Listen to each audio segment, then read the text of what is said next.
I think मुझे लगता है कि बहुत डिफरेंट कल्चर है, कि franchise cricket and Indian cricket is different totally, because in franchise कि सब अलग अलग कंट्री से आते हैं और खेलते हैं, और वो इंडियन टीम में सबको पता है कि हमें इसी तरह खेलना है, ऐसे ही खेलना है, तो इधर बहुत हार्ड हो जाता है। लेकिन एज अ कैप्टन अगर मुझे एक चीज लानी है तो मैं हम बात करते हैं ना इंटेंट, हम इसी तरह का खेलेंगे, but I think winning mentality Indian team की यही है कि दे आर फ्लेक्सिबल इनफ कि in any situation, any particular role, they adapt quickly, and also I think in franchise cricket also, if मैं कैप्टन हूँ और मैं यही टीम में यही लाऊंगा कि हम सिर्फ क्रिकेट एक ही तरह का नहीं खेल सकते, डिफरेंट वेन्यू होते हैं, डिफरेंट पिच होती है, तो हमें वो अडेप्ट करना होता है। तो हम फ्लेक्सिबल इनफ रहेंगे कि हमें जो कंडीशन मिले उसके हिसाब से हम अपना गेम सेट करें और हम उसी तरह से खेलें। जैसे मैं इंडियन टीम की बात कर रहा था कि इंडियन टीम में वैसा रोल फिक्स है कि यार ओपनर ये है वो है। इन फ्रेंचाइजी क्या होता है कि जो अपनी टीम के लिए, कंट्री के लिए ओपनिंग खेलता है उसको मिडल ऑर्डर कभी खेलना पड़ता है और ये खेलना पड़ता है, तो वो रोल भी एडजस्ट होते हैं, वो सब कुछ एडजस्ट होना करना पड़ता है। बट इंडियन टीम में सब सेट होता है, तो वही मैं अगर हो सके तो वो लाना चाहूंगा कि फ्लेक्सिबल इनफ, और आप कोई भी रोल के लिए रेडी रहो, कोई भी सिचुएशन के लिए रेडी रहो कि हम इसी तरह का क्रिकेट नहीं खेलेंगे, हम सिचुएशन वाइज डिफरेंट डिफरेंट तरह का क्रिकेट भी खेल सकते हैं। In the last 2 or 3 seasons we have seen, हमने देखा है कि आप बहुत बारी एज अ क्राइसिस मैन जो है टीम के लिए आते हैं, for Indian team as well, and क्या कहते हैं डीसी के लिए भी। सो बट अगेन आगे जाते हुए आप अपने आप को कैसे देखते हो कि रादर आप ऊपर बैटिंग करना ज़्यादा प्रेफर करते हो या एज अ फिनिशर किसी भी इनिंग का आप ज़्यादा प्रेफर करोगे? सिने अगर इतने साल से आपने मुझे देखा है तो मैं हमेशा से वैसा ही बंदा रहा हूँ। व्हाट टीम रिक्वायर्ड, टीम को क्या ज़रूरत है, इसीलिए आई थिंक मैं ये रोल के लिए शूट होता हूँ, या मतलब यूज़ क्राइसिस मैन जो नाम पड़ा है तो वो वैसे ही हुआ है कि मैं टीम को जो ज़रूरत है उसके लिए हमेशा खड़ा रहना चाहता हूँ कि टीम को क्या ज़रूरत है, फिनिशिंग की ज़रूरत है या मिडल ऑर्डर की ज़रूरत है। सो उसके हिसाब से मैं हमेशा देखता हूँ कि आपको जो करना है वो टीम, अगर टीम में आप जैसे बात करते हैं ना कि क्या इम्पोर्टेंट है, दो दो बॉल में 4 रन जो बना रहा है या 2 बॉल में 12 रन बना रहा है वो इम्पोर्टेंट है, और या ओपनर के 80 रन, दोनों सब इम्पोर्टेंट है। तो हम इसी माइंडसेट से मैं जाता हूँ अगेन एंड अगेन, एंड मैं कभी नहीं सोचता हूँ कि मुझे ये रोल मिल जाए या मुझे यही रोल करना है, क्योंकि उसके बाद आप आप जब नहीं मिलता है ना तो और नाराज़ होते हो और आप डिसअपॉइंटमेंट होते हो कि यार मुझे ये करना था और नहीं मिला, एंड उसके बाद वही चीज़ आपके गेम के ऊपर असर पड़ती है। तो मैं हमेशा यही रखता हूँ कि टीम को क्या ज़रूरत है उसके लिए मैं रेडी रहूँगा, और वो उससे आप जब ओपन रहते हो तो आप अपना 100% दे पाते हो। आप एक ही पोजीशन के लिए आप अपने आप के माइंड को रेडी नहीं करते हो। तो सो बेसिकली मैं अपने आप को हमेशा यही इसीलिए बोलता हूँ कि टीम को क्या ज़रूरत है, और मैं हर एक रोल के लिए मैं कि मैं वो रोल कर सकता हूँ, मैं फिट हूँ, कि ऐसा नहीं है कि मुझे सिर्फ यही रोल करना है और मैं ऐसे ही कर सकता हूँ। क्योंकि सेम कि जैसे बोला कि आप वो बोलते हो तो आप फिर अपने आप को लिमिटेशन में रख देते हो, और जब वो नहीं मिलता है तो और आप थोड़ा डाउन फील करते हो, डिसअपॉइंटमेंट फील करते हो, तो जो आपका वो आना चाहिए 100% वो नहीं आता। ट्रेंड स्टार्ट नहीं हुआ था, बट ऑब्वियसली आप अगर किसी को कुछ अच्छा करते हुए देखते हो तो हम भी सीखते हैं कि यार नहीं चलो वो है। तो एज अ सेम टाइम मंदिर जाना तो कोई बुरा नहीं है, तो सब लोग वही सोच के जाते थे कि यार चलो जाते हैं। एंड अगर पर्टिकुलर मेरी पर्सनली बात करें तो मैं मंदिर जाता था, क्योंकि मैं वही मंदिर जाता था कि जहाँ पे हम ट्रैवल कर रहे हो तो वहाँ पे नॉर्मली हम जा नहीं पाते, क्योंकि अगर टूर पे होते इधर होते तो हम जा नहीं पाते, लेकिन उसी शहर में तो टीम के साथ होते तो सिक्योरिटी के साथ इजीली दर्शन होके हम बाहर आ सकते हैं।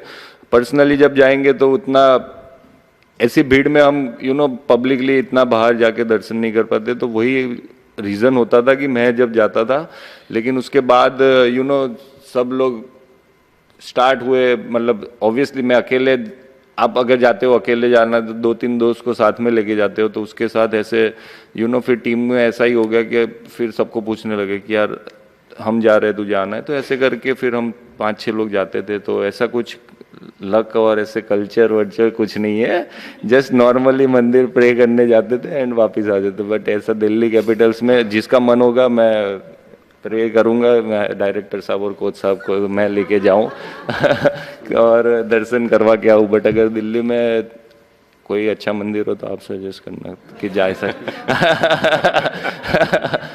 नहीं भाई, हिस्ट्री पता होनी चाहिए ना कि हाँ इसके वजह से इधर जाना है, तो हाँ बस, तो फिर हम जाएंगे, मैं डायरेक्टर साहब और कोच को लेके जाऊंगा 2027 तक impact player rule locked in है, बट आपके क्या व्यूज हैं as an Indian team vice captain, because mixed views हैं प्लेयर्स के ऑन दिस रूल? नहीं, मैं तो मतलब मुझे तो ये रूल मुझे अच्छा नहीं लगता है ऑब्वियसली, क्योंकि because of I am allrounder and उसके वजह से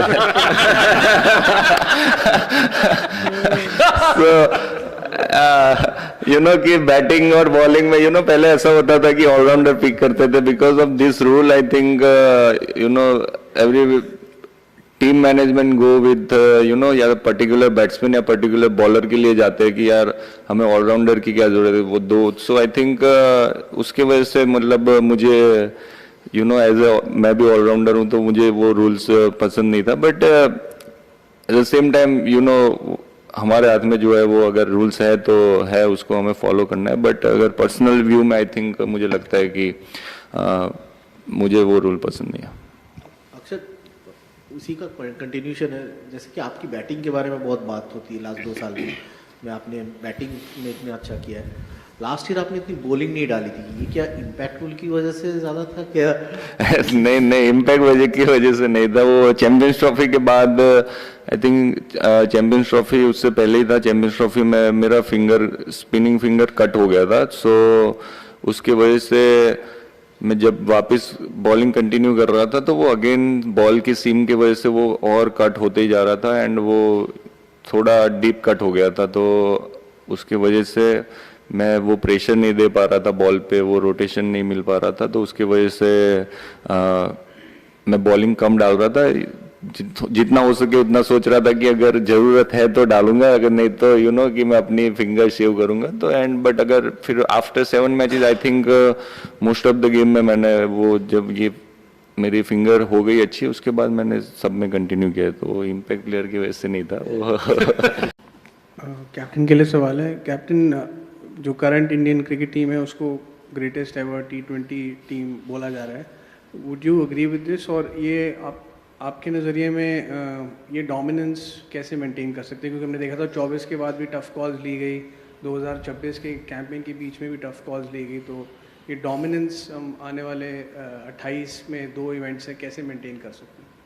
नहीं, same particulars I think same जिस तरह से 2024 आई थिंक स्टार्टिंग हुआ था 2022 से हुआ था, एंड वो जर्नी स्टार्ट हुई थी और उस तरह के डिसीजन भी लिए गए, उस तरह का क्रिकेट भी हमने खेलना स्टार्ट किया. तो अगर आपको डोमिनेंस करना है तो आपको उसी तरह का ब्रांड ऑफ क्रिकेट खेलना पड़ेगा. टाइम के साथ आपको इवेंचुअली चेंज भी करना पड़ेगा, किस तरह का क्रिकेट चल रहा है, किस तरह की विकेट्स मिलती है, क्या हो रहा है. तो सब कुछ उस तरह से करना पड़ेगा. इसीलिए और हम वो कर रहे हैं, इसके लिए हम डोमिनेट कर रहे हैं. एंड आपने जैसे बोला कि बेस्ट क्रिकेट टीम अभी जो टाइटल दिए जा रहा है ये है वो है, तो मैं वो ज़्यादा उसमें बिलीव नहीं करता हूँ.